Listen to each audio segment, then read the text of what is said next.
Anne-Lise, thank you very much for speaking to eCancer TV. Here we are in ECCO. Tell me how you're getting on in this important science organisation, EACR. I think it's a very exciting time. EACR is growing and growing. We get more and more young ones. We get this collaboration with the clinicians. We really get this as a multitask, in the center of a multitask scientific environment that we need to be as the basic scientists, that we need to reach out. 8,000? We have more than 8,000 members, so closing to 10,000, so by next year I hope so. And that's 40-something years, is it?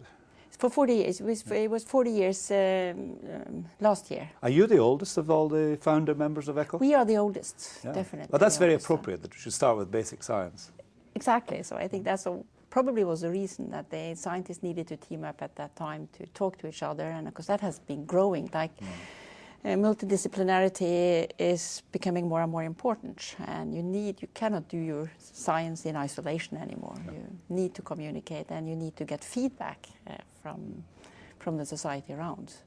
And in your own lab, how do you interact with the biologists, the geneticists, the clinicians, the cancer advocates? I mean, how do you do it in Norway?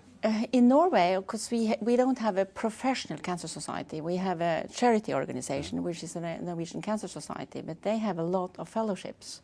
So we communicate through them, and for example, I have a number of talks with the patient organization, like the breast cancer survivors, and give talks to them and involve them in the campaigning, and I think that's also very important. And all of the students, when they have come together in a sort of a PhD school, which we're trying to put forward in all the young ones, so they can.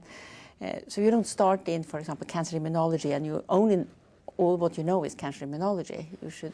It's important for the young ones. Still an attractive career for young scientists, oncology?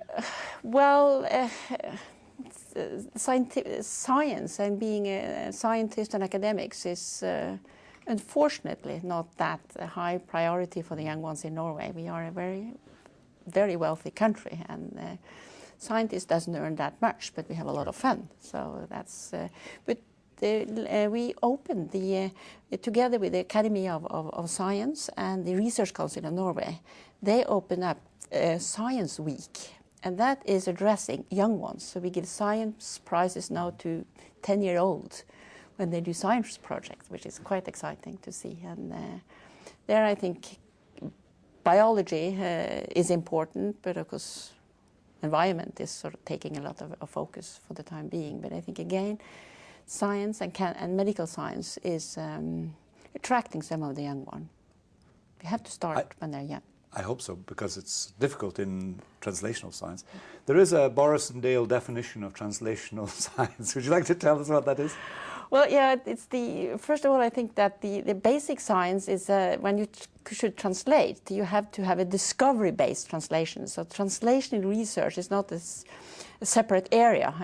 It is, for me, when it's a translational research triangle, where you have the basic science, you have the epidemiology science, and you have the clinical science.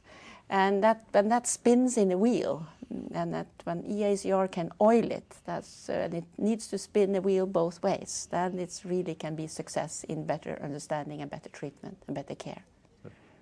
You've got another year left as president of EACR. I have another year. What's the last lap look like? You mean the last year of the? Well, it's we're moving up to the EACR 21 meeting, which is in Oslo. In midsummer, so we start lectures after sunrise, but you know the sunrise is at 2 o'clock at that time, so we start at least at 7. So we have the program is already there, and we have a fantastic bunch of speakers already, and we will also involve locally with the Norwegian Cancer Society some advocacy, and we have some, for example, Marie-Claire King is coming to give a pink ribbon, the Norwegian pink ribbon, and she will also address patients. So it will be a combination again. How can you put forward the basic science into real practice, and then we need this wheel to spin. So you'll leave the organisation in a big flourish. I hope so. In midsummer. Thanks very much indeed for being interviewed.